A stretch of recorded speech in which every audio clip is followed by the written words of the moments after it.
something like that.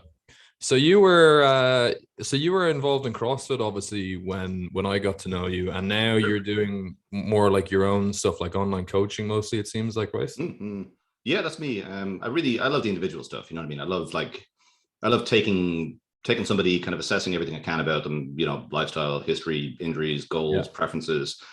You know, and and really just kind of putting together the plan that I can say, okay, you're here, you want to be here. This is what I can 100% stand over as the best fucking plan that I think I can give you based on these circumstances and, you know, all of these considerations.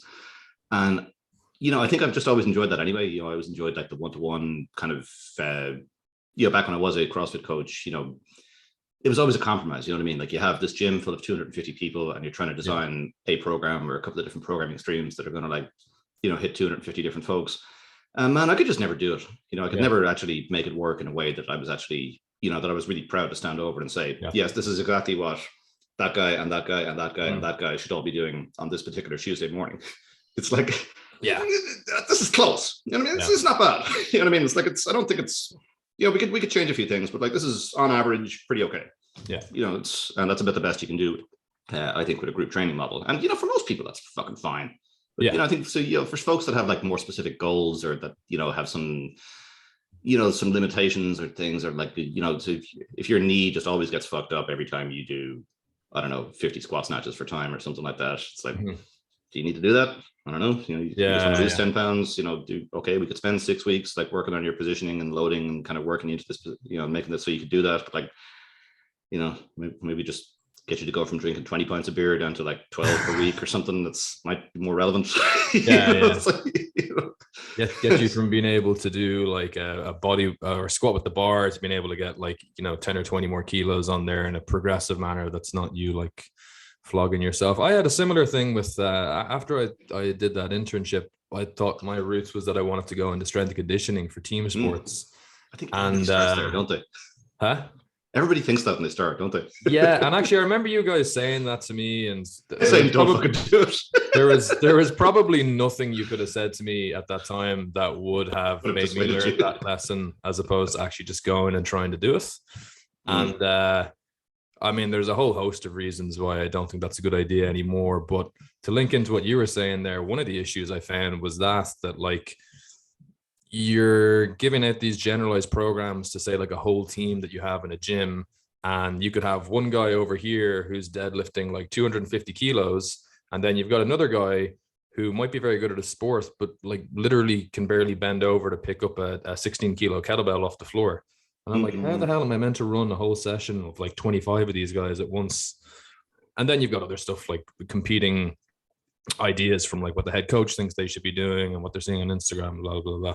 But I realized that wasn't for me either. The committee, man, I've never done that, but like I would imagine that would drive me around the fucking bend. Like it's and all the while you're expected to have at least a master's degree and work for less than somebody in McDonald's would be getting. So you're just like, but surely you're conditioned to that throughout your whole university experience. It's like, hey, you're going to be a tutor and it'll supplement your income and correct all these assignments. By the way, it takes you 3 hours to correct an assignment and you get 10 quid for it. You know, like, I worked for free in UCD as a strength and conditioning coach for like, now in fairness, like at the start when I was working for free, it was before I actually had any qualifications. So I think that's fair enough. But you know, even after getting a qualification, I was working for free for like the guts of a year and stuff and not really getting paid for it. So there's a big thing in strength and conditioning of like, you should love this so much that you should expect to make no money out of it and never complain about it. And you're just like, I found that shit running a commercial gym, man. You'd find people who'd be like, well, you know, so-and-so down the street is like 20 quid a month cheaper than you. And I think he just really does it for the love of the game rather than for the money. And it's like, okay, cool. I mean, does his landlord do it for the love of the game? And can I go to the bank and tell them how much I love the game when I'm looking when he goes into Tesco to do his shopping? Does he have this love of the game card? Can I get my discount on my groceries, please? You know, it's like, what? Fuck off. We're exchanging value here. If you value this service at this rate, this is what I'm prepared to provide it for. Yeah. You don't, you know, that's, you know. I don't know. Absolutely. There's so much of that fucking starving artist bullshit in fitness, you know, like, you know, if you, I don't know. We could talk about that for fucking ages. Don't know how interesting that'd be, but Yeah, well, we'll loop back into it because I want to obviously introduce you to people who aren't following you online. I think a lot of the people who listen to this are coaches, but there would also be a few people as well who are interested in coaching. And I know a lot of the people that I work with, and probably similar to you, have tried other ways of doing things and group training or whatever, and realized it wasn't for them, and they're looking for coaching. So it'd be good to get an introduction to base who you are, like maybe how you got introduced to this whole fitness thing to begin with. Cool. Yeah. All right. So where we start? I suppose early 20s is kind of the point where I got really serious about it. I was in college. I got really fucking fat. Was like a very talented beer drinker and kebab eater. That's I pursued that all of its own. Man, I could do rounds of kebabs. Yeah. I'd buy a kebab and then I'd sit down at the table. By the time my friends were like at the table, I'd have one eaten, and I'd get back in the queue and get another kebab. And like, you know, that's how we used to roll. But yeah, so got up to about 17 and a half or 18 stone. I don't know, whatever 125 kilos is in stone or something like that. Yeah, I'm 5'8" as well. That wasn't pretty. You weren't filling out the frame. Well, I mean, I still used to bench press. So I think I must have had like a 44-inch chest at the time as well, because like my t-shirts did hang down pretty straight. But it was it was a serious optical illusion. Just wear enough thick jumpers and you're okay. Yeah. So I was like, okay, well, this is no fucking good. So what do? Buy Men's Health. It says, all right, avocados, the secret to six-pack abs. Cool. Let's eat some of these. Next month it says squats are the secret to six-pack abs. And it's like, fuck, I thought it was about avocados, but all right, we'll do some squats. And then you read the third month that says, hey, reducing your fat intake is the secret to six-pack abs. And avocados have lots of fat, so don't eat avocados. Like, okay, this is bullshit. Got to do something else. Wouldn't be like mainstream fitness advice to contradict itself regularly. Yeah, I've joked before, like if there was anything useful in Men's Health, why the fuck would there ever be a second issue? You could write it all in the first 100 pages. Surely you would just need one issue and then that's it. The fucking business is over. Like they'd be a self-imploding industry if it actually had anything useful to say. Yeah. But it's got a lot better in recent years, I know. But so I was looking around, I found CrossFit and I thought, okay, that looks cool. And I got utterly fucking obsessed with that. I was like paleo dieting, I was the guy who was bringing a bag of almonds into the restaurant with me. And like, I was having like, eating the lean protein and the side order vegetables. Then I'd have like, 13 almonds so that my zone blocks were balanced and all that kind of bullshit. And sorry, just not to interrupt, but what sort of time period was this? Was this around the time when CrossFit was starting in Ireland, like 2006-ish or? Let me get this straight. So I suppose, yes. Yeah. So I suppose I left university in 2007. So my last year in college, that would have been 2006. Yeah, that kind of territory. Okay. Yeah. So it was when it was fairly unknown. All right. Yeah. There was like when I started, it was basically me and, some people on some forums who tried to work out here and there, but like weren't really kind of all in. Yeah. So I don't know. I'm not sure I found anybody who claims the title of Ireland's earliest CrossFitter that was earlier than me, but maybe there was some guy out there somewhere who'll hear this, like fucking write to me really angrily. Yeah. But yeah, there was definitely no gyms or anything like that. Like, so the first permanently established CrossFit facility in Ireland was a little scaffolding tower I built out in my parents' back garden. So I had like 3 or 4 bays of scaffolding that I put together, and I had somewhere I hung rings and I don't know, tow rope. I used to do rope climbs on. That was a nice way to cut your hands up. Dedication. Yeah, well, I didn't really think about it that way. I was just like, okay, I want to do this. How do I do it? There's no CrossFit. Okay, I need somewhere to hang rings. Cool, so let's go. And you stumbled across this probably on YouTube or something, did you? Or do you know, this is a really random story, but I still remember. It was do you remember Scott Adams, the Dilbert creator? The what creator? Dilbert, the cartoon. Yeah. So I used to read his blog, and I read one of the articles. It seems read one of the articles on his blog, and somebody in the comment section said, oh, I've just like I've got piles of energy all the time. I'm doing this program called CrossFit that all the special forces people do. So I said, what the fuck's that? And I was like, just wasting time in college. So I just I went on to CrossFit.com and read a bunch of I think I did what everybody did back then. I read a few articles, and then I saw some pictures of Greg Amundsen with his shirt off and said, okay, cool, I want to look like that. What does he do? I'm sold. Say no more. Yeah, okay, this guy counts almonds. I'm going to count almonds. Fuck it, let's go. And so I saw that video. Maybe you remember this one of the famous one of Josh Everett and Greg Amundsen doing Fran. Like one of them finished the workout. Do you know that one? Is it they're doing it outdoors? No. This one was indoors on 2 power cages in some gym somewhere. Okay, I'm not sure I remember that one. I think they had Jack White's rendition of Jolene playing as the soundtrack on it. I don't think I saw that one. I've No. seen many like it though. Well, this is back in the day before CrossFit abandoned the sort of slightly hypocritical position about copyright infringement.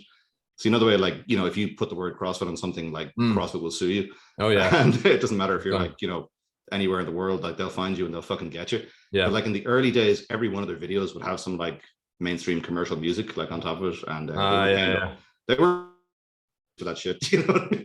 Yeah. So anyway, they've moved on from there since. But okay, what was I telling you that? Yeah, so I saw these guys doing this video. I was like, okay, cool, what do these fuckers do? And like, so somebody did Fran in like 2 minutes and 40 seconds, and Greg was like 3:15 or something. So I was like, okay, you know, I can have a go at that. Can have a go at one of the hardest workouts ever. Yeah, fucking 3-minute workout. How hard can this bullshit be? I work out for 20-40 minutes sometimes. You know what I mean? It's like 3 minutes. So yeah, I tried it, and I put 40 kilos up into my little Argos bar, and I had a doorway pull-up bar, and I did a sort of a bockety looking kip with my knees tucked up behind me. And that took me something like 45 minutes to get through. Yeah, I've been there before. Yeah. So I said, okay, let's go. And so just did the main set workouts, ate the paleo diet, lost something like, I don't know, what's the gap between 125 and 77? 77.5 kilos is the lightest I got down to. So what's that, like 40? Roughly 50 or kilos or something like that. I don't think it was, yeah. Yeah, no, then it'd be 50 kilos would be like I got to the low 70s. But anyway, it was a lot of fucking weight. Yeah. And so I lost an ass of the weight. Yeah, and I got halfway decent at it. You know, I pursued it pretty fucking hard. So, I mean, what was that? Between 2006 and competed in the European regionals then in 2009. I think I took 6th place in Europe that year. And I was always about a year behind it. I was always about a year behind the pace, you know. So like in 2010, I was able to do shit that would have got me to the CrossFit Games in 2009. And in 2011, I was able to do shit that would have got me to the Games in 2010.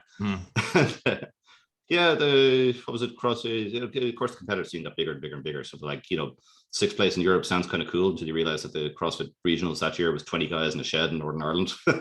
Yeah. And then like, 2011, I think I was 13th place in Europe or something like that. I had a pool of like, you know, 1,500 people or something. So it was halfway reasonable at that point. So somewhere along the line, opened the gym and became a coach. And that's what I did for 10, 12 years. Taught people to do CrossFit, yelled at them, told them to count their ramens.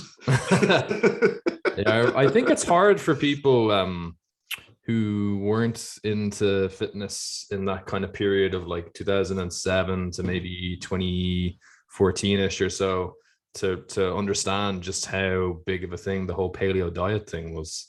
You might as well fucking forget about it. Like, you were going to die at age 50 if you weren't doing paleo, and if you were doing it, you were going to turn into some sort of like unstoppable mutant who was going to, like, I don't know, lift every weight that ever existed and get one of those elite level body weight snatches and all that kind of shit. Looking back, you know, I remember I kind of got into it to a certain degree. I know I can't eat sweet potatoes anymore because at one point, apparently the only carbohydrates that weren't going to destroy my health were sweet potatoes, and I think it was brown rice. White rice was bad. That was off the cards. And then there was this whole thing about like roots and tubers and stuff like that. But I remember they kind of snuck in. Yeah, I think one of the thing that kind of like was my breaking point where I was just like, this is absolute bullshit. Was I was in the gym where I did the internship with you actually, and a guy came up to me and I was eating a salad and it was like chicken and various little vegetables in there and stuff like that. He said to me, he was like, you know, the sweet corn on that is really bad for you. And I was like, what? And he was like, yeah, man, nightshades. Can't be eating nightshades. And I was just sweet corn's a nightshade. I don't even think it is a nightshade, but I didn't even know what a nightshade was. I was like, wasn't that the move from Pokemon that like Gengar used? Or I didn't know nightshades for a while. Yeah, that was the last time I heard the word nightshade used. And that was kind of the point where I was like, okay, if I'm at the point now where we're literally like having the wrong vegetable in my salad is bad for my health, something is going awry here. Well, I mean, you got in when people were starting to acknowledge that maybe, you know, root vegetables and sweet potatoes were actually like, you know, possibly not going to kill you. Yeah. Like at one point I was doing 18 zone blocks a day, and I had been led to believe that the ultimate way to get your carbohydrates in was through green vegetables, right? So I don't know if God, that's a lot. Yeah, right. So like each of my meals had 2 plates, man. So like I'd sit down and like I would have a plate of like, I'd have like some lean protein and some kind of fat source, but I would need a second plate to get all my vegetables. There's like, you're doing 4 zone blocks per meal. That's like 4.5 cups of broccoli got you 1 block. So I'd have like 3 cups of broccoli. Sorry, no, 1.5 cups of broccoli with 1 block of carbs. So I'd have like, 3 cups of broccoli, cup of green beans, 2 or 3 cups of fucking fried spinach and shit. You guys must have been going treble over your budget for toilet paper. You can adapt to all kinds of shit. I think your digestive system really amps up in response to whatever it's asked to do. But like so I was like, at one stage I was working a construction job in the summer. My dad was involved in the thing at the time. So I was working like 12 hours on a site. Yeah. And then I was like trying to train and lift weights in the evening. And I'm like, I'm on these nutrition forums going, hey, I'm kind of tired, man. Anybody else feeling this way?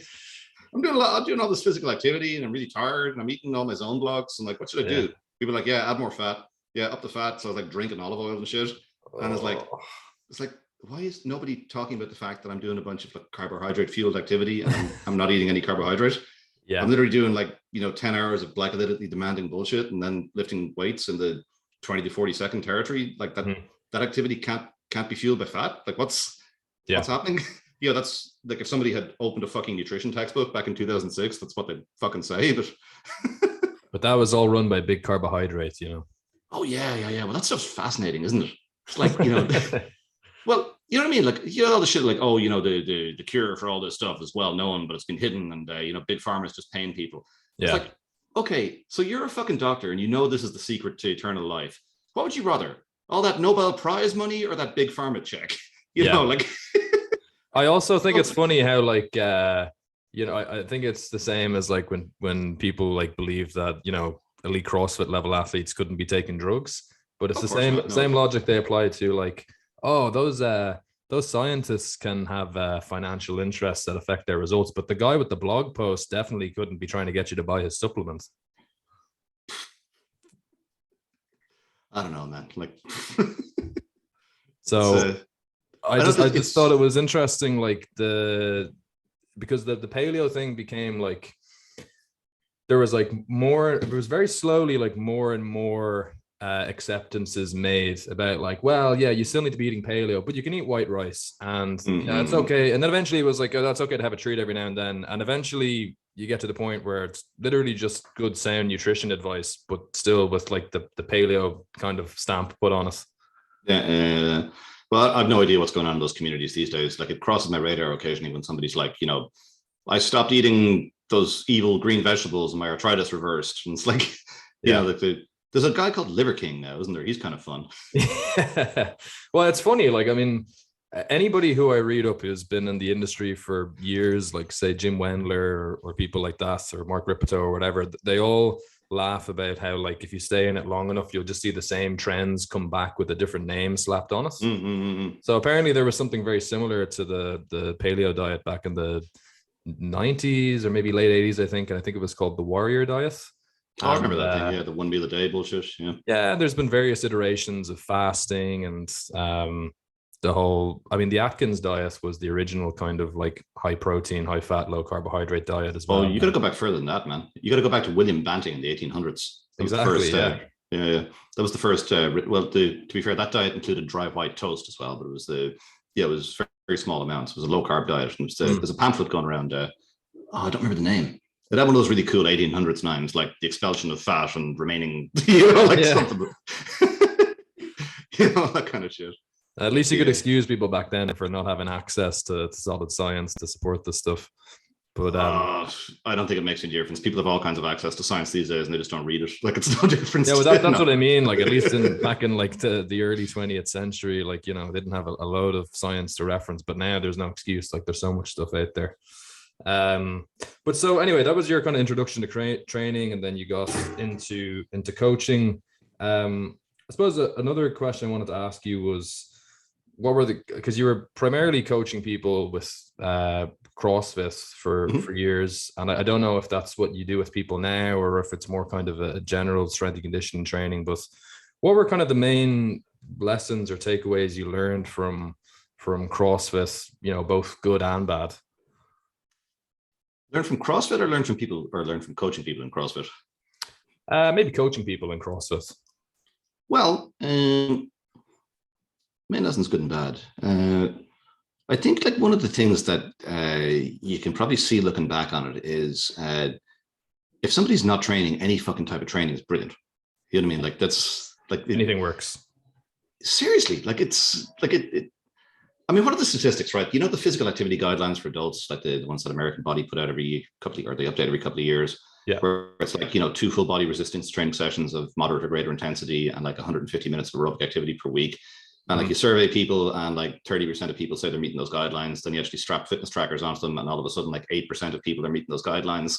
Yeah. So it's like 92% of people are doing fuck all from an exercise perspective. And there is excellent data that makes you way more likely to fucking die early and have an unpleasant life on the way up to that, right? Yeah. Like, Jesus Christ. Okay, maybe you're going to tear your shoulder doing kip and pull-ups, man, but that is so much better than like dying of diabetes at the age of 62. That's like, you know, take the fucking shoulder. You know? Like I say that to people all the time that like, and in some ways, like you're going to get hurt regardless if you don't do any exercise. Sit on your ass anyway. You and like, like shit heals, you know? Like you're going to be in a bit of a heap by the time you're 85 anyway, so you might as well have some fucking fun. Might as well be able to sit up off the toilet. So like I would say that's one of the first things that like you really kind of learn doing all that stuff is like, you know, you can sit around the rest of your life arguing about like, you know, that's you know, you should do this, or you should do that, or you should do the other. And it's like, what do you want to do? You know what I mean? What calls out to you? What's like what really captures your imagination? You know, what would you find enjoyment and fun and like ongoing engagement in doing? And fuck me, man, that's probably what you should be doing. You know what I mean? Like and there's probably some fairly deep reasons for that. You know, like there's research to indicate that people who are like, say, for example, more dominant in fast twitch muscle fibers are more naturally drawn to like weight training and like, you know, Olympic lifting and sprinting and things like that. And people are, you know, more endurance dominant are kind of naturally drawn to, you know, more long duration aerobic activities and all that kind of shit. Like, you know, like there's probably biological reasons, but there's probably, you know, there's psychological reasons as well, like whatever the little avatar that's walking around in your head that you don't know about of a fit and healthy person does, you know, that's probably the sort of thing that you're being drawn to doing. So you're probably going to feel, I don't know, like you're in the right place at the right time when you're doing that. So, you know, if you're sitting around not training and you're like, oh, you know, what would I like to do? And something pops into your head, just go fucking do that. You know, don't sit around second guessing it and don't be like, oh, you know, it might be like, you know, more optimal for me to do like, you know, this or this, because I think people often do this. They like, you know, they end up doing a workout program they don't really like. And they're like, oh, you know, I know I should do this, but, you know, I think this is better for me. And it's like, it probably doesn't matter. You know what I mean? Like after 50 years, you're probably going to, you know, if you have the, like, you know what I mean? Like even if you're on a really shitty suboptimal weight training program, I think you're still going to make progress eventually. Like over absolutely. Yeah. So like, okay, you could have made that progress 20% faster, but you're going to plateau somewhere anyway. So you're going to reach that like plateau level 5 years later than you would have otherwise, kind of thing. So it's like, do we care? You know, is there, I don't think so. So I would say that's kind of number one. And like, there's a real, like, I think there's some real value for so many people in like not getting sucked down to one particular thing. And I think that's something that's so great about CrossFit. It's like, listen, man, you should probably fucking run. You should probably like step forward and left and, you know, be able to squat on 2 legs and 1 leg and be able to throw things and catch things and fucking push things and pull things and all that sort of stuff, and not be like, you know, hey, it's more optimal for me to just squat, bench, and deadlift 4 days per week. That'll build the most muscle mass. I'm just going to do that. Like, I don't know. Maybe there'll be a time in your life where you have to move slightly to the left, dude. Like, what's the, you know, that could occur. Maybe you should be exposed to that movement pattern. You know, like, so, you know, I think for, you know, unless you have like a super specific goal like that, you know, you're probably going to wear yourself out less by having more variety in your life. You know, I think that's good. I think like the bad flip side of that, because you asked about it, was in the CrossFit world is like the high intensity all the time shit. And I don't really know what's practiced on the ground these days anymore, but like I always found it was so fucking hard to get people to actually like train at an appropriate intensity level in any kind of group setting, particularly if people are in any way competitive, and particularly if people have unpredictable lives. You know what I mean? Because like they kind of expect to, and it's so hard for people to understand that, listen, your 100% is going to be very different from one day to the next. Like, you know, you'd have guys who are like, oh, you know, last time I deadlifted, I did 120, so I wanted to try 130 today. And like 130 doesn't come off the floor. And they're like, I don't understand. What's happening? I was like, well, you should tell me about the last time you deadlifted. Yeah, I did 120. And you're like, oh, okay, well, it's a big jump, but it's not unreasonable. When was that deadlift? And I was like, oh, it was before I went on holidays. And you're like, I haven't seen you in like 6 weeks. Yeah, I went on holiday. Like, okay, you know, you're like, you're trying to explain to them that like, okay, well, adaptation and lifting frequency and like, you know, the technique decays over time, and like your ability to like reproduce this movement pattern is going to go down, and like, you know, psychological factors, and you're tired, and they're kind of looking at you going, but Jimmy's deadlifting 140. I want to deadlift 140 like Jimmy. Fucking forget about Jimmy. You know, it's got nothing to do with your training. So it's like it's a tough one. Yeah.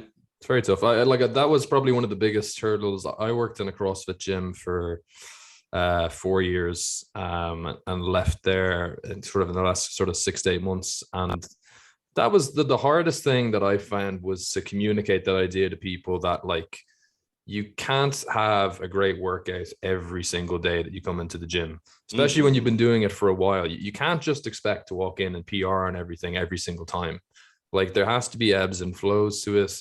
You have to start light sometimes and build it up slowly and be consistent. And the main way that I think that gets screwed up is when people start trying to compete with each other. And I feel like that's almost unavoidable, just because of the very nature of the fact that you're all doing the same workouts, and it's all done for time or for rounds or whatever. And first, I remember I was coaching a woman one time, and she was like she wanted to improve her running, I think. And I was like saying, well, you know, how many sort of workouts are you doing per week, and trying to figure out the intensity that she's going at. And she was like, well, what do you mean? I just go as hard as I can every single time. And I was like, yeah, but you can't do that. That's not sustainable for, you know, weeks and months at a time. And this notion that she might like actually hold back and like pace herself on, have like a light, hate that, don't they? Yeah, have a light day and have a moderate day and have a day that's one where you actually do push. Like that just kind of like blew her mind. And she was kind of like, well, no, just go 100% every time and you get better. And I'm like, well, how's that been working out for you? You literally haven't gone anywhere in like 6 months, and it's because you keep trying to push yourself into the ground. Yeah, well, it's really hard for people because it feels like the right answer. You know what I mean? Exactly. Like, it's very intuitive. Yeah, well, I think that's the, you know, it strikes me that you're kind of, you know, you might be like somebody who kind of thinks about things a bit more logically, which, and it always sounds like an insult to sell to somebody else. They're not really thinking about things logically, but like, you got to remember that this is the default setting for people is to be paying attention to other shit. You know what I mean? Like there's like, they got 80 things in their life, and like, you know, learning about the intricacies of programming running workouts is probably not making it into the top 80. You know, it's like, that's what I usually end up saying to people, that like you have to decide what your priority is. It's fine if you just want to come in and get a sweat on and feel like you're exercising, because it's like you say, that gets you probably at least 90%, maybe 100% of the way to just being in like that healthy section of the population. But you can't expect to keep on making performance gains beyond that point and not put a little bit of thought into things, you know, and people just kind of have to decide where their priorities are. Yeah, well, I think that's, you hit that nail on the head there, is that like so many people just never go through a formal process to do that. Like they never sit down and actually like figure out what the fuck their priorities are, and like ever actually like, you know, get down to the level of either talking through or writing down a little chart for themselves, just saying, well, like this is more important than this, which is more important than this, which is more important than this. And like so much so in CrossFit, particularly in a group setting, people are like, oh, there's muscle ups. I really need to get better at muscle ups. And it's like, yeah, well, okay, that's just because muscle ups happened in this workout today, though, and you weren't very good at them. So now you spend all your time working on muscle ups. It's like, you know, a while ago we were talking about how you wanted to lose some fat and fit back into the clothes that you used to wear 5 years ago, and like live a more enjoyable life and have a bit of extra energy to run around after your kids.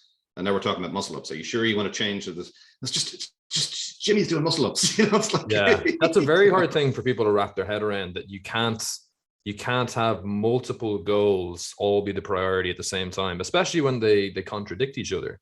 Nothing's a priority. Nothing's a priority. Yeah, exactly. And I mean, like, it's one thing if you're saying like, okay, I want to gain weight, and I also want to get stronger. Like those are two goals that can really coincide and complement each other. And especially if you kind of, you know, block them a little bit or something. But when you have people saying, I want to lose body fat and I want to increase my bench press, and I want to, you know, set a PB on my 5K run time, and I want to do that all in the next 3 months. I'm like, right, how many drugs are you taking? Yeah, well, see, one of the problems is they could do that a year ago, couldn't they? Yeah. It's like when you start first and your 5K time is 42 minutes and your bench press is 30 kilos and, you know, you've got 30% body fat. Absolutely, man. We're going to make major changes in all three of those all at the same time over the next 3 months. It's going to be like enough for you to see like large improvements in. It's going to be fucking great. But like, I don't know, like it's the driving to two places. You know, if you're in Dublin, you want to drive to fucking Galway and Cork, you can start by just going west and you get closer to both of those. Yeah. But eventually going west any further will, you know, put you further away from Cork and closer to Galway. Yeah. It's like the first few steps, you get closer to both of them. But now you got to start picking directions. It's like, you know, the closer you get to any target, any one area, same effect. So yeah, that's tricky for people to understand, you know, because it's not, I don't know, it's not intuitive. Like they just don't think, most people don't have an experience about that kind of stuff, and like they don't think through it ahead of time, you know. So it's like they have one particular, what would you call it, framework of what's going to happen, and then, you know, suddenly what they want isn't happening, and that's actually very psychologically stressful for people, because people don't like having their, you know, psychological frameworks torn apart in front of their eyes. That it's actually one of the definitions of what produces stress hormones. So it's like yeah, definitely.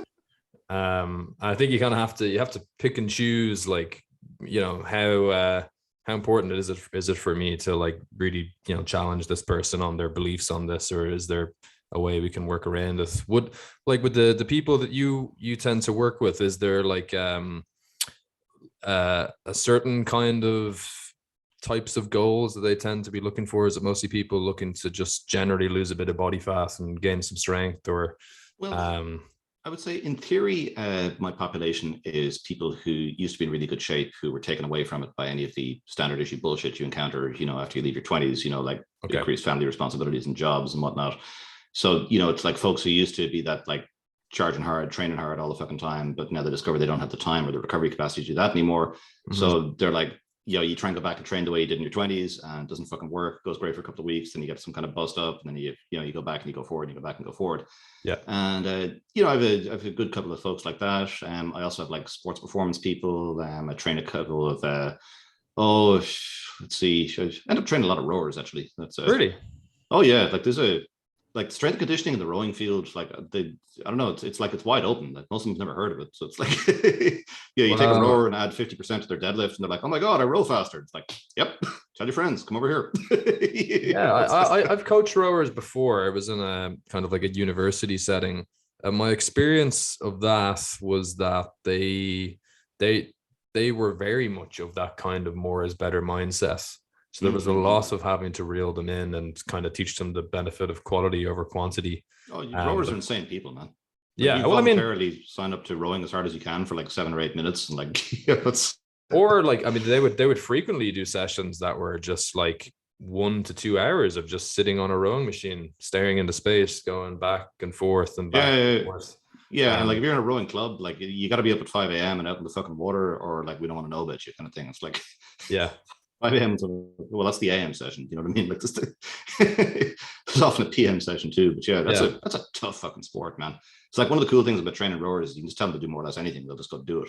So that's, you know, they're like, just go, go over there and deadlift till you pass out. They're like, okay. Do you find that you have to reel them back in a little bit more than other people you train, or no?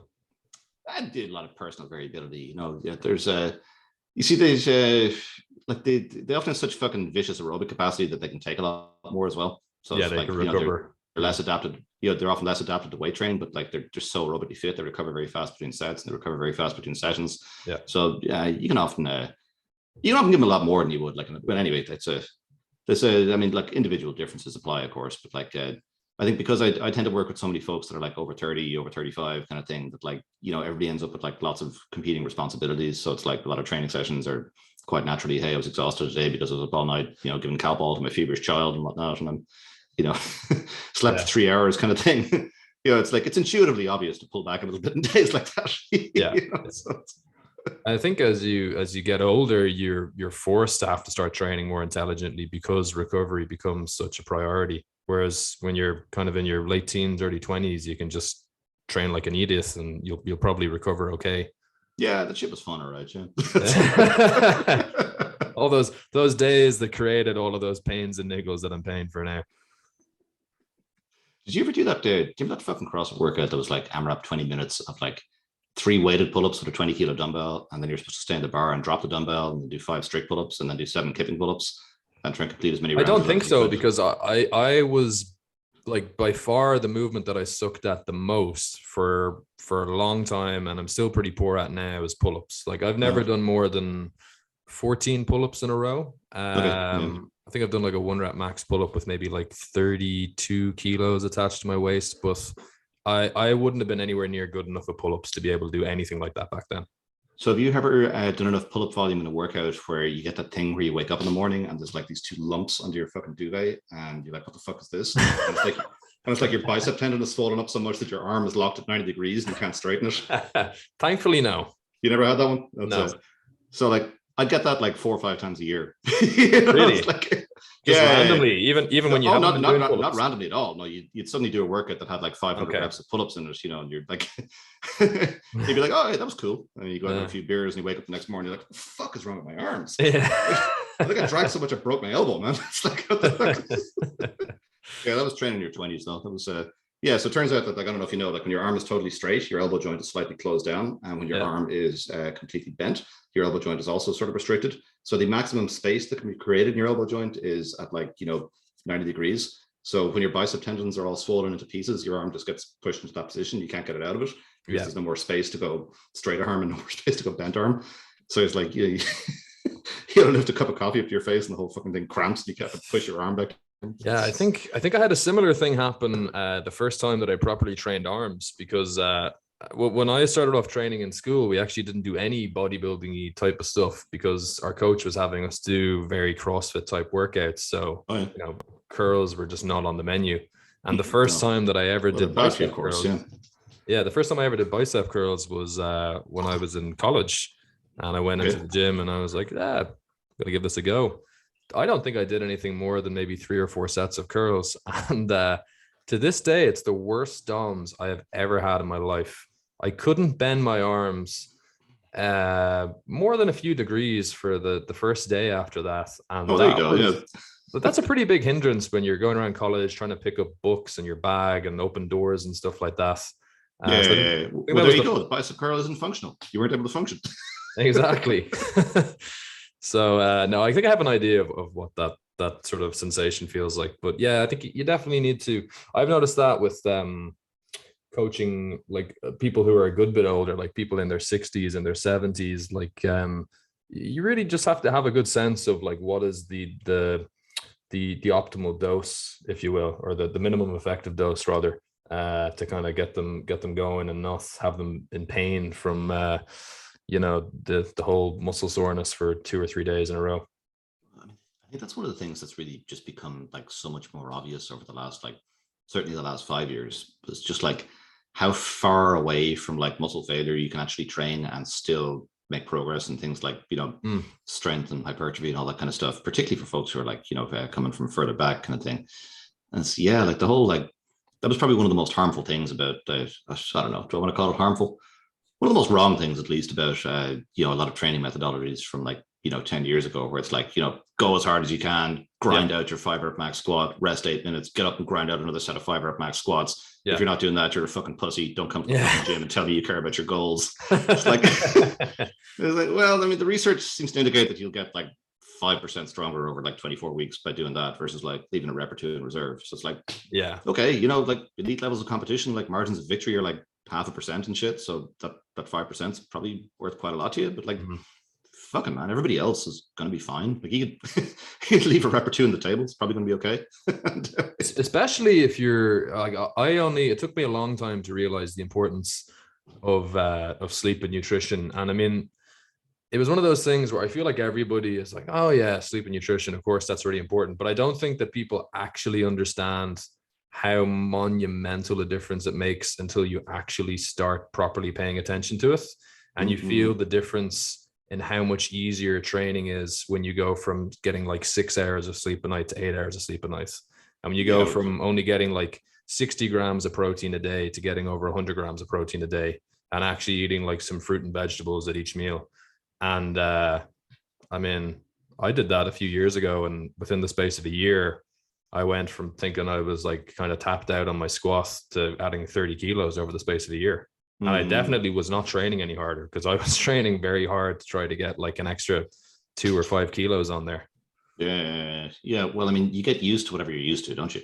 So I mean, if you sleep for 6 hours per night and you do that for 10 years, like you just assume that's what you feel like. And that's that's just how it is. So I mean, what the fuck are we even talking about? Yeah. Doesn't life just suck for everybody? Yeah, you need like 20 cups of coffee in like half an hour to get out of bed in the morning, and that's just normal. Yeah. Like, look, I see all these other people who are like that too. Mm-hmm. It's like, there you go. But yeah, like makes a big difference, man. Absolutely. Yeah. Monumental. The next thing I wanted to ask you, and maybe you've already touched on this, but with the people that you work with, I know you're saying that they've done the fitness thing to some capacity beforehand. What would you tend to see as the biggest mistakes that people are making? Like, what's the main change that you feel like you need to make to people when they come in and they tell you what they've been doing?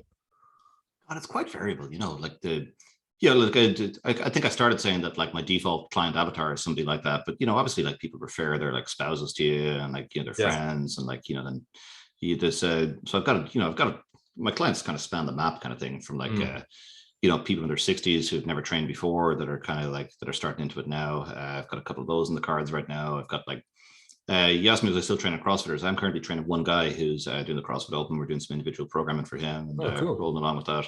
So like I really got a pretty broad spectrum of folks on there. But but most common thing you have to do with people, I mean, I would say one of them is just kind of getting people to understand that this shit is gradual. You know what I mean? And that you don't have to just jump into some fucking massive thing on day one. And that's probably actually not very helpful, because the further away from your current habitual like activity this shit is, the harder it's going to be psychologically for you to maintain this.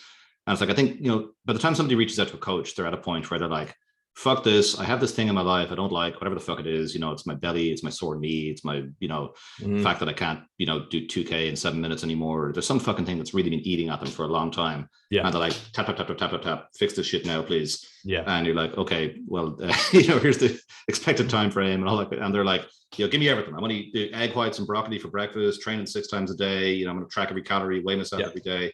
And that's genuinely truly how they feel in that moment, right? You know what I mean? They're at a state of like peak motivation, and they're like, this painful thing it's taken over my life, and fuck it, I want it gone. But it's like, what's going to happen is in 4 or 5 weeks, when the volume on that gets turned down 8% by the fact you've made some progress on it, it's not going to be this painful thing that's taking over your life. You're not going to be happy with it yet. But you know what I mean? That fuck this motivation is going to be down a little bit, and some other bullshit is going to get turned up. You're going to get busy. There's some fucking project at work where your kid's going to get sick. Something like that's going to happen. So, if you have this insane plan that can only be done in states of peak motivation, once your motivation wavers 2%, there you go. Or like if something else rises up, becomes 2% more important, that's it. The whole thing is fucked. Because, particularly if you have it in your head that this is what I have to do in order to make progress. So, if I can convince you that actually you can make progress on 30% of that. Now, sure, we're going to have weeks where we do like 70% of that and 80% of that. But like we can fall back to 30% of what you're talking about right now, and you're still going to be on the path towards your goal. And like, positive improvement plus time means you will fucking get there. So, we're not on like an 8-week deadline here. You're not stepping on stage in little purple underwear or anything and exactly some date. It's like, we said your goal is to, get to the point where you're like a fit, healthy 90-year-old who drops dead all of a sudden rather than spending 10 years dying. So, okay, good. We're going to do this.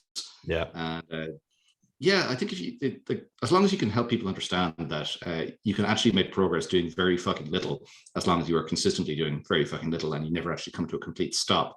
That is really, really helpful to get across to people. And of course, it's, I go back and forth between this about thinking that like, most marketers in the fitness industry are just like evil, terrible people, or they're just responding very strongly to market forces. I mean, it's mostly just incentives, I think. But like, obviously, because most people are in a place of like, I need this solved immediately.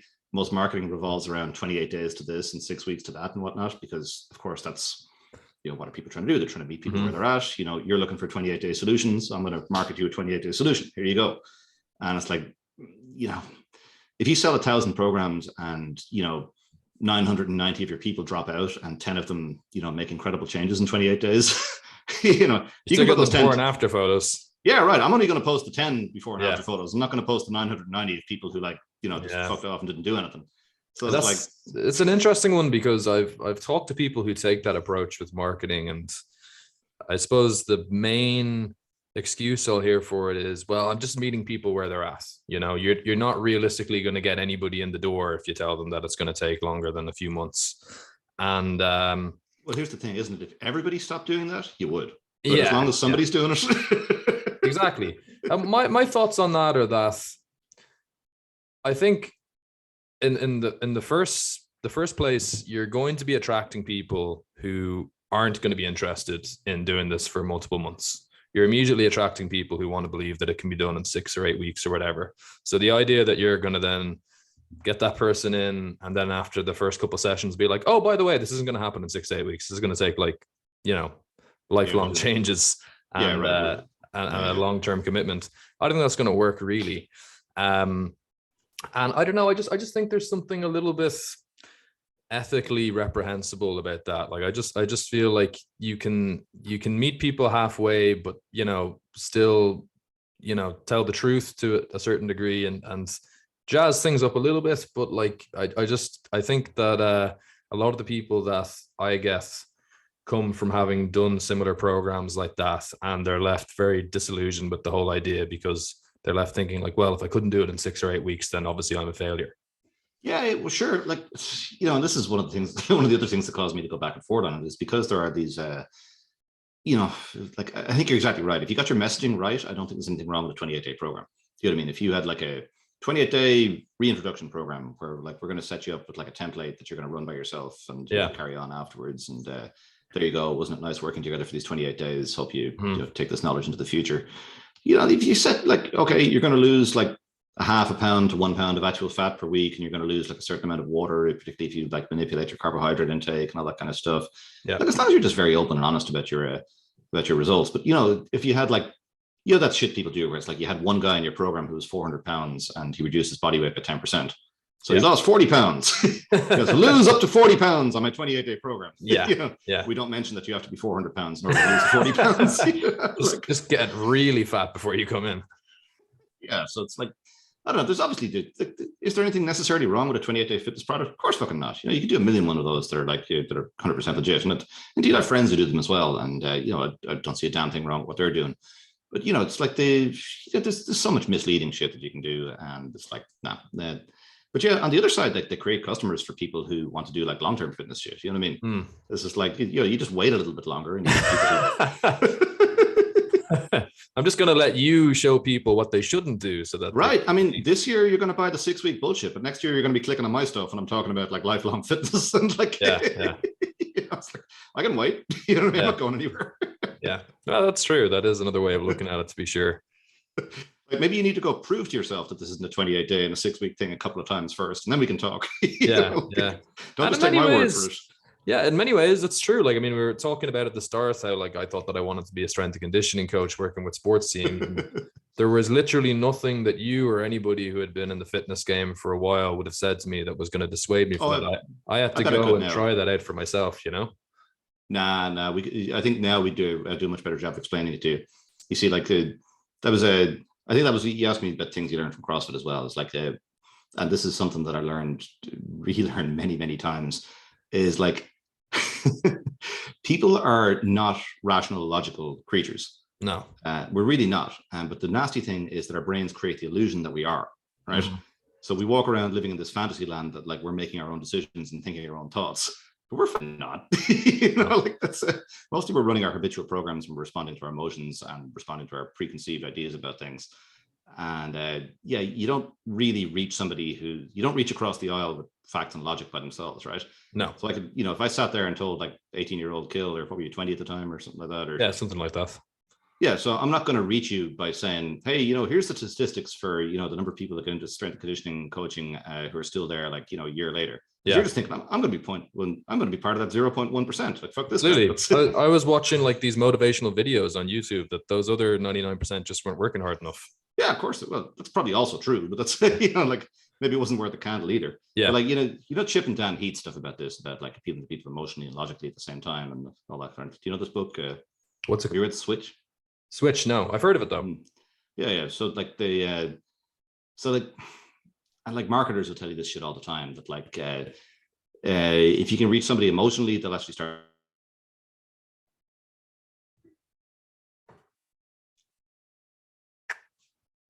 See the story about Jim. I'm sorry, you cut out for a few seconds there. You were saying if you reach somebody emotionally and then you cut out.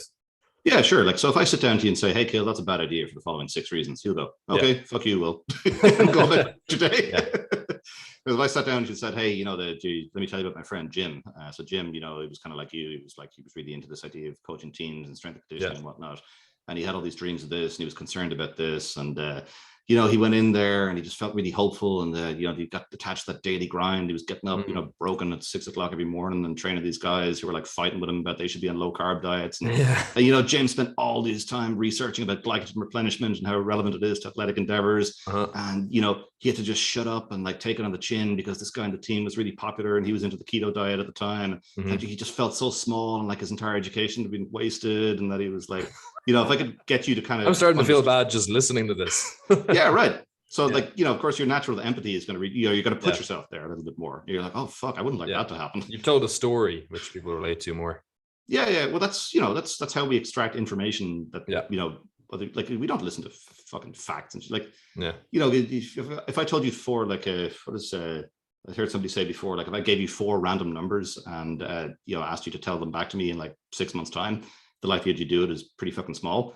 But if I asked you to name all 4 members of the Beatles, you're going to be able to do that. You know what I mean? And it's the same. It's 4 bits of information. You know what I mean? It's not a storage issue. It's like if we just store different shit preferentially and we process different shit preferentially. Yeah. So like you can reach people much more easily with stories and descriptions of emotions and how you felt and how other people felt, because people tune into that.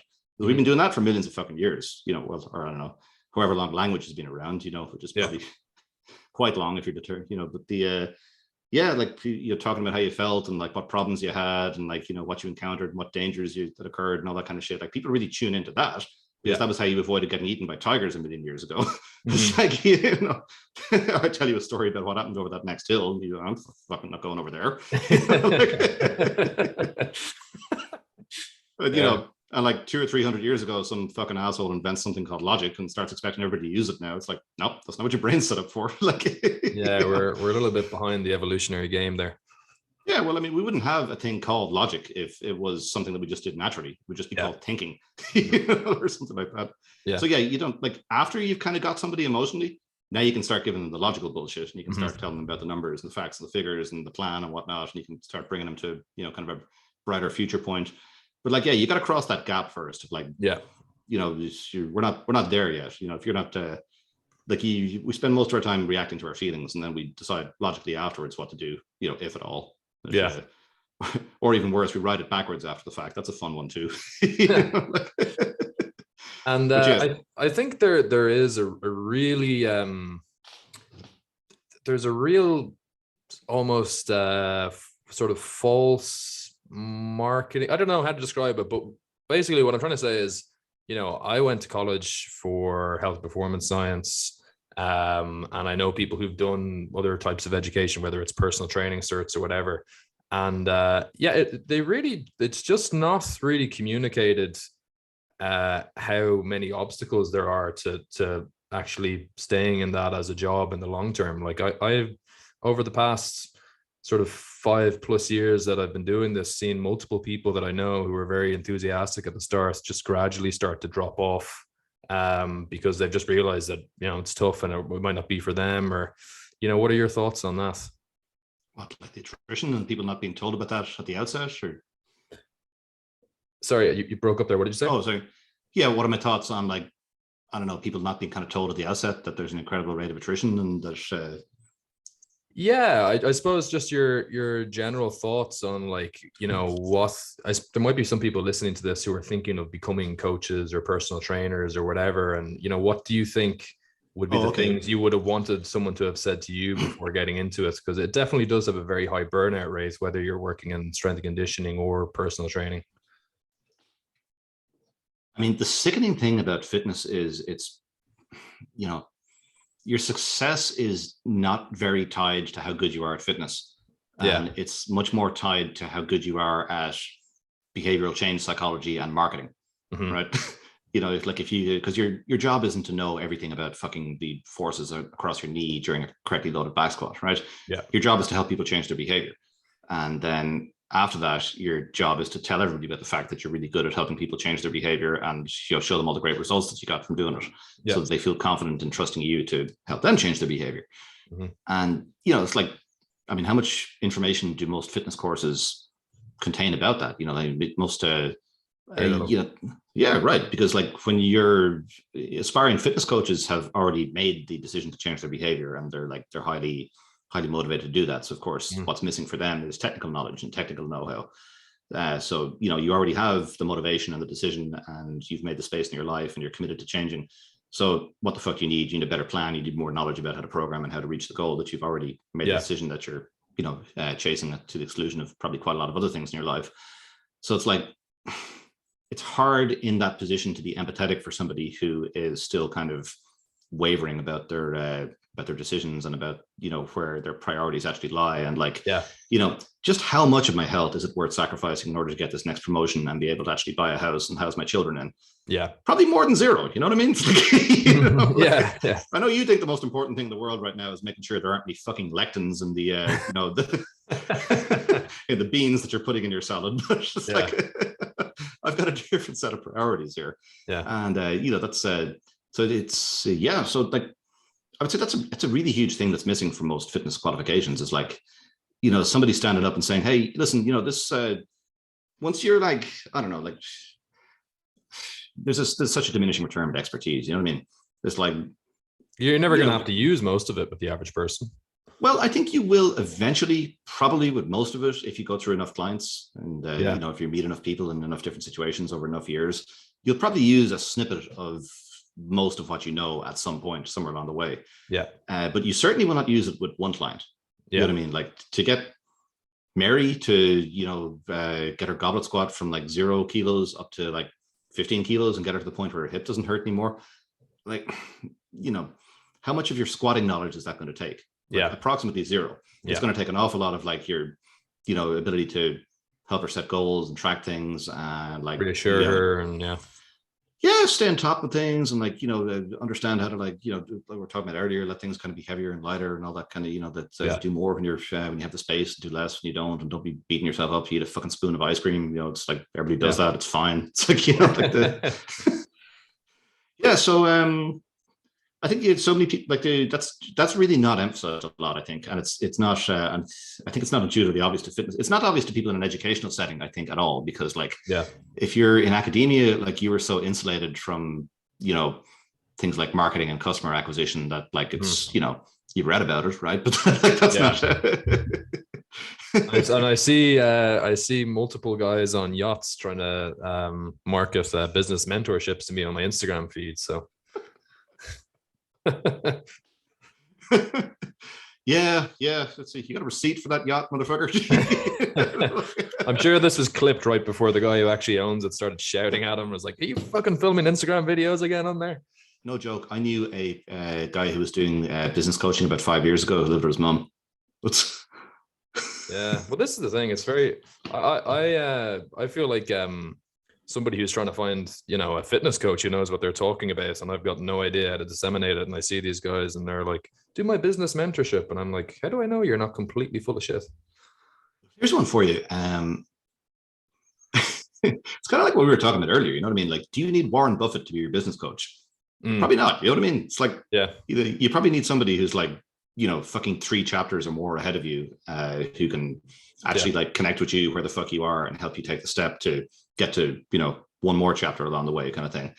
So it's like, you know, there's probably all kinds of shit you could learn from, you know, all kinds of people. Now, whether or not it's worth the entry fee of the $24,000 to their exclusive VIP mastermind, I don't know. That's like, you might learn something, but maybe you won't learn 24 grand worth of stuff.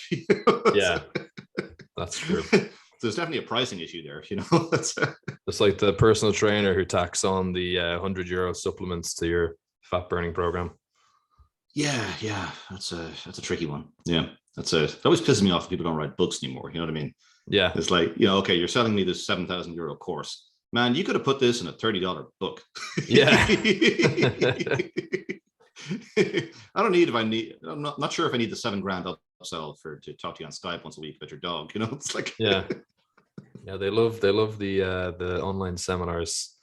But like I've done plenty of business coaching courses over the years. Some of them were great, some of them were medium, some of them were terrible. It's like, just variability there, like there is with trainers and fucking architects and everything else, I guess. There's yeah. But yeah, you're dead right. There's an explosion of architects all over YouTube, posing on yachts that they designed intricately. Yeah. It's I think when new industries appear, there's always a bit of a Wild West phase first, and then they kind of settle down over time. Yeah, we're definitely in that phase, especially with like online coaching and stuff like that. Yeah. So coming towards the end, one of the last things I wanted to ask you about, I try to ask this to any of the coaches that I have on, because I think that it's always an interesting insight, is what would you think would be the biggest thing that you've changed your mind on recently in the realm of training? Anything that you've just maybe done like a complete 180 on that you kind of held as like a core belief for a long time? I think 180s for me happen slowly enough that they don't look like 180s at the time. You know what I mean? Like I kind of turn, a lot of stuff I turn 5 degrees at a time. And, after a couple of years, I'm like, now I'm at a complete 180. Because like we were saying earlier, it's very hard to, have someone just completely shatter their philosophy and start over again. Okay. The fairly obvious one, reading Herman Ponzer's work about the constrained energy model, that like totally blew like everything I thought I knew about, energy expenditure at the fucking door. I don't know, you familiar with that stuff or? I'm not. No, I'd be interested to hear. Oh, okay, cool. Well, here's one for you. If you were to find a highly accurate way of measuring exactly how many calories that somebody sitting on their ass in an office in New York who weighed 90 kilos was expending every day, and how many calories a bushman in Africa who was on his feet and hunting lions every day, who weighed the same, was expending, what would you expect in terms of energy expenditure from each of them? Well, you would expect the person who's more active is going to be burning more calories. Right. A lot more, a little bit more, or you would say a lot more. Yeah, and you'd be wrong, I'm afraid. Just you probably knew by the way I was asking that shit. Yeah. But like so do you know? Have you heard of doubly labeled water?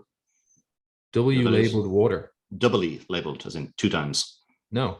Okay, right. So like years ago, right, the only way you could measure people's energy expenditure, there was a couple of ways of doing it.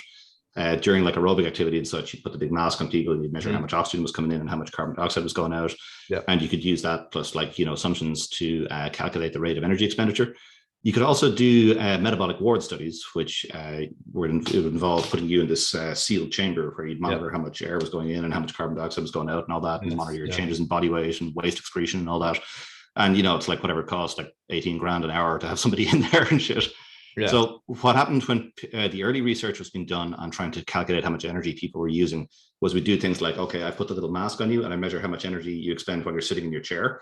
And I say, cool, that's that. And then I measure you while you're running and I say, okay, cool, that's that. And then I measure you while you're sleeping and then we say, okay, that's that.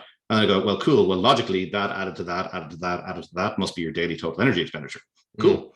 But then what happened is people came up with this clever way of putting particular isotopes of hydrogen into water, and we could have you drink that, and then we could come back in a week, and then we could look at your urine, and we could see how many of those isotopes we could still find hanging around in there, and we could actually calculate energy expenditure over a period of time. I can't do it, but people can do it. We as the human race. Yeah. I'll proudly claim kinship with the people who came up with this very clever shit. But yeah, so researchers were able to actually kind of say, okay, calculate, here's your energy expenditure over a week. And it was, it's not cheap. It's like, thousands of euros per week to do this, but it's way better than like the metabolic ward stuff. So what happened when they started doing this on like free living people was they discovered that the energy equations didn't add up, basically. So like, we sit around like every calculator, you on MyFitnessPal, calculate my energy. I do this many minutes of this many minutes of this many minutes of sitting on my ass. Cool. Yeah. You're going to need 3,500 calories. It's like that shit's all bollocks. It's like, it's completely. I've never utilized it myself. I've always just kind of gone off, is my body weight going down as I'm eating these calories? Well, yeah, unfortunately it's wrong for much deeper reasons than we thought it was wrong. Because what happens is there's all sorts of little processes that happen in your body to compensate for energy expenditure when it gets high, right? And this is all mammals actually do, well, maybe all animals, I can't remember, but certainly all mammals do this. So we have this thing called a constrained limit, which is like the maximum amount of energy that we can metabolize per day, which is based on like our body size kind of thing. So obviously it's higher for a 100 kilo person than it is for a 60 kilo person. But let's say your constrained limit is like I don't know, 4,000 calories per day at your body weight and your general size and such. Uh-huh. What will happen to you is if you keep pushing your activity up and up and up, you don't go to expending 4,500 calories and 5,000 calories and 6,000 calories per day. What happens is your body starts chopping energy expenditure off other metabolic processes to keep you within this constrained limit. So chiefly, it'll start changing the amount of inflammation you produce, which is very energy expensive, and it'll start changing the amount of reproductive hormones that you produce and whatnot. But then it'll also start doing other stuff as well, like, if you try to add more deliberate physical activity, there's other mechanisms like reducing like non-exercise activity, like you'll fidget less and you'll walk around your house less and all that kind of shit. Interesting. So basically, if you go from like totally, the take home is if you go from totally sedentary to moving a little bit, like you go from like lying down all day to adding 500 calories walking into your day, you do actually increase your total energy expenditure in a appreciable degree. But the more active you get, the less your actual total energy expenditure actually increases in practice, right? And this, not to interrupt you, this would explain that phenomenon of the guy who runs, multiple 5 or 10K runs a week and is seemingly quite, running fit, but still has a belly. Assuming he's taking in the same amount of calories, roughly most days. Well, it would explain why his calculations might be off. You know what I mean? Yeah. So like obviously, like he's if he's still got a bunch of body fat stores that aren't going anywhere, it means his calorie intake is higher than his expenditure. Yeah. But like if he was basing that on like a MyFitnessPal calculator or something, where it says, cool, I'm running 15K per day, therefore my energy expenditure is 6,000 calories per day, therefore I can eat 5,000 calories per day. Yeah. That 6,000 calories per day total energy expenditure is totally wrong because it's not including the energy compensation calculations. Right. So these get bigger and bigger as you get closer to your constrained limit, but like typically it's like 30%, right? So like if you do, so, you as a reasonably active person who's not like just lying down all day, if you do 600 calories more activity per day, typically your body's going to compensate like about 30% of those calories bare minimum over the course of the next like 24 or 48 hours to keep your energy expenditure within these limits. And that's so like the previous model was called the additive energy model, where we just add up all your energy expenditure over the course of the day. But yeah, ever since the doubly labeled water research was started getting kind of published and confirmed more and more, it's become clear that was totally fucking wrong. So that's about the most recent complete 180 I've done about something. That's the data changes, I'm going to change my mind. That's if you're not familiar with this, check out Burn by Herman Ponzer. BURN. Cool story as well. He spent a lot of time living with what was the tribe called? The Hadza. They're a hunter-gatherer tribe in Africa, and there's a lot of fun stories in there. Like they walk all day basically, just everywhere. So they measure distance in terms of how long it takes to walk to somewhere. So he's from like Los Angeles or something. He's in deepest, darkest Africa, and like somebody asked him, "How long would it take to walk to your house from here?" He's like, "Well, you got a couple of problems with that." They didn't have a full idea of the geographical location.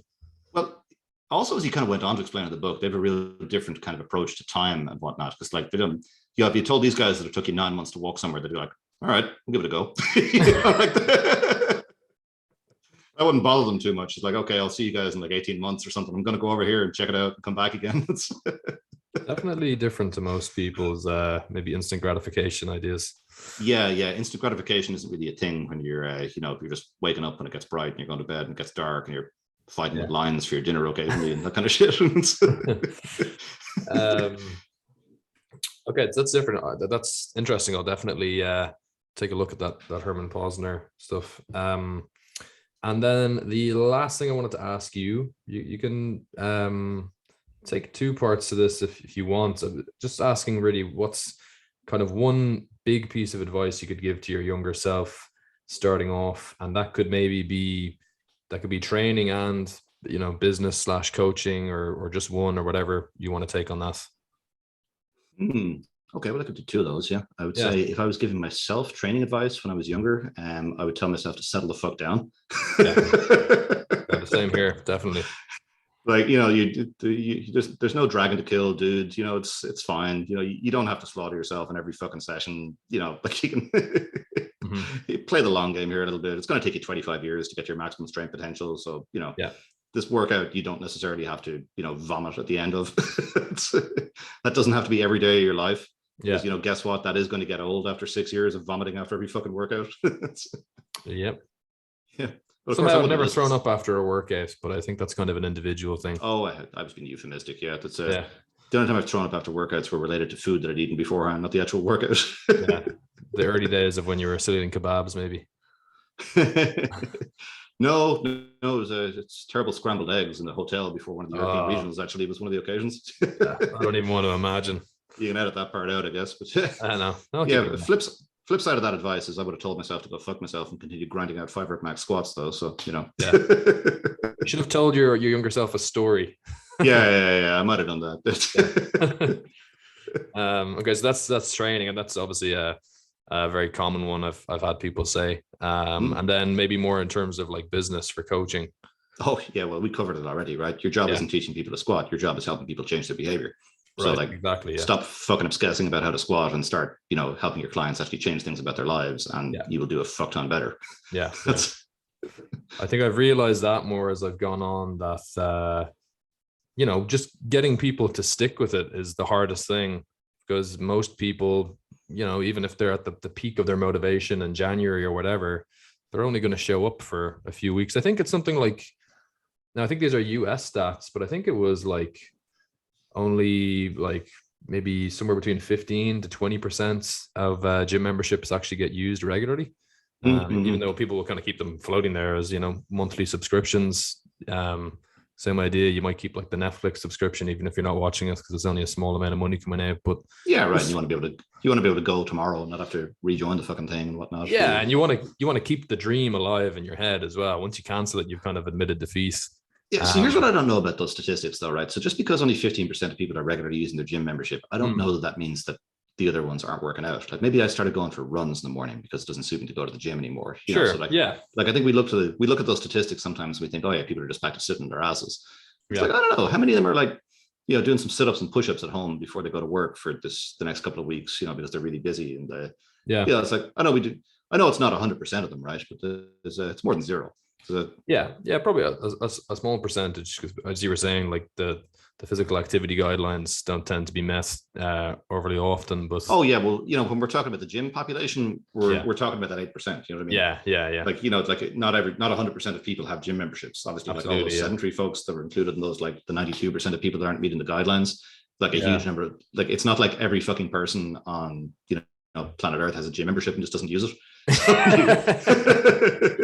So you have to start looking at your PPS number. Right. It just comes straight out of your wages. Yeah. It'd be great for us. POE, FlyFish, PRSI. Yeah. So I've definitely realized that as well. That like the optimal doesn't matter if somebody is only going to show up once every 2 weeks or something like that, Well, so it does, but optimal actually means something different. Optimal means fucking enjoyable and fits into their life. Yeah. It doesn't mean, promotes 10% more hypertrophy in their vastus medialis, it's like. So maybe the difference between an academic optimal and real life optimal. I think the fucking academics need to catch up here, man, because like what's the desired outcome here? Desired outcome is their training and being healthy. It's not that they have 5% more fucking hypertrophy and like this isolated muscle or some bullshit. It's like, so I think we can like a optimal training. Yeah. And I think the term is problematic, as you say, but I think it's looking at the right outcome. It's optimal for what outcome is the fucking is the question. And once you define your outcome, that actually starts telling you about what might be the best way to go about doing it. And of course, like we harken back to what we talked about earlier, most people never really define their outcome, and they just kind of get spun by the tides. Yeah. And what does your own training look like these days? Oh man, my own training looks like having a 1-year-old and a 3-year-old and trying to renovate a house and run a business at the same time. I think I saw you put up a Facebook post about it seems like you've done like a huge amount of DIY work on your house. Yeah. Well, I've tried to give people money to do things in this house and it's fucking impossible. Yeah. It's like, once you get into like 1800s houses and shit, like they're built of rocks that have been stacked on top of each other and have like lime thrown in between them.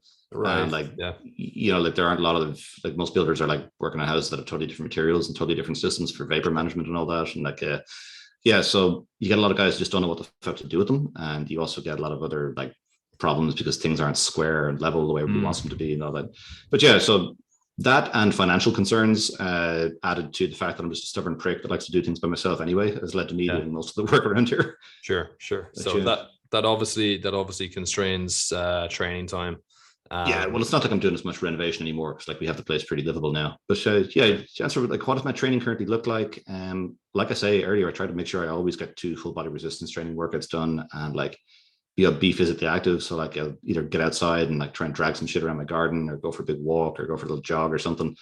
And a lot of my training is actually very motivated by the sort of things that I'd like to be able to do with my kids. Right. So like I'm very interested in being able to move really quickly off the mark and cover 10 or 40 meters extremely fast, because that would be relevant to stopping my children from falling into bodies of water or running into traffic and shit like that. True. Yeah. Yeah. So actually, good starting speed. Yeah, so I actually spend a lot of time doing like power cleans and power snatches. Also because I enjoy throwing my kids in the air, and it's fun to be able to throw my 3-year-old like 12 feet in the air and shit, catch her again. So it's like power snatches are very relevant to that. So it keeps me interested. Yeah, like this, I fundamentally enjoy throwing weights over my head and dropping them on the floor again afterwards. So I mean, even if that's like less optimal for my training, it's not going to create much hypertrophy, and it's not going to create much fat loss or much aerobic capacity or any of that sort. Like I look forward to doing it. So it's like I will do shit just for fun quite a lot in my training, because it's like I don't have any competitive goals right now. Like I'm not trying to beat any people at doing anything else. So it's like, I want to be active, I want to maintain some muscle mass, and I want to enjoy myself when I do it. I was fucking around with some hand walks there yesterday, and just doing different stuff. Like I did, I mean, like I'll almost always every week I'll do some kind of heavy squatting, I'll do some kind of heavy pulling things off the floor, I'll press things, I'll do pull-ups. It's like I kind of think about it that way. It's like once I've got these basic boxes ticked, I get to play with the rest of the week. I just do whatever the fuck I feel like on any given day. Yeah. And are you training from home, or are you training in a regular gym? A little bit of a mix. I'm training in a commercial gym, a little drive away from me, which I'm in a fly fit actually, which I find hilarious that I can just go down there and pay these guys like a couple of quid per month to drop a Lego equipment up and down the floor. It's like yeah. FlyFit is good for the membership rates and access to pretty decent equipment. Well, I'm standing there holding a €4,000 competition at Lego bar, going, "Why the fuck do you have this? What is going on here?" I think there was a dodgy thing. Now apparently they've changed it, but I think for a long time they had kind of a dodgy payment scheme worked out where they weren't really paying the personal trainers there. Yeah, well, that's popular. That has been a method of making money in the fitness industry for quite some time. Yeah. Exploiting the dreams of a newly qualified trainer. Fuck, man, there's so much of that. It's sickening sometimes. But yeah, no, I think a lot. I think, to be fair, like, if you're like the money guy in like a big commercial operation like that, you're conditioned to paying 15 grand for a treadmill anyway. So it's like, some guy turns around to you and says, "Hey, we need these €6,000 barbells." Somebody, fuck, it sounds cheaper than stupid treadmills, don't it? Is this what people like? I don't know. Here's the check. Yeah, go. Yeah. It doesn't seem like that much. And then you get to come in and snatch on us. That's cool. Yeah, like that's when I joined up there. I was like, I saw all this Lego gear and I was just like, well, I'm not going to fucking go here and not like snatch as a competition set of fucking. Yeah. Might as well. Yeah, right. That's brilliant. Well, look, I think we've covered all the topics that I had laid out there. We could talk for 2 or 3 hours, but I know that you're on a time schedule, and so am I. I fuck on Fridays. Nobody listens to anything I write on Fridays anyway. So I have my week organized. So I do all the important shit Monday to Thursday. Well, if people want to get in contact with you for your coaching services, where would be the best places to go and seek you out or follow some of your content? Oh, I'm all over the place. You can find me on Instagram, william.walsh. Same on Facebook. I've got a website, willwalsh.com. I'm not. You mentioned TikTok earlier. I'm not currently active on there because I just got so fucking busy coaching clients in January and February, but I must start that up again. So well, maybe we'll commit to that. You'll be able to find me on TikTok by next week again, I suppose. Nice one. Roll on with that. You're going to be posting any new dances soon, or is that not quite your style? No, I'm more going for the ranting. That's more. Ranting is popular as well. Yeah, we might combine the two art forms, see if we can get a dancing rant going on and be like a diss track or something. Yeah. Start some internet beef with another TikTok coach. We'll see how that goes. Yeah. Sweet. Well, listen, it was great catching up with you after so long, and maybe if you ever wanted to come back on sometime to chat shit again, it'd be great. Yeah, sure. Been fun. Brilliant, man. Well, look, thanks very much for that, and look, hopefully I'll talk to you again soon, and I'll be following the TikTok videos to come. Totally. Thanks very much for the invitation, and thanks for having me on. All right. Well, have a good day. All right. You too, sir. Cheers.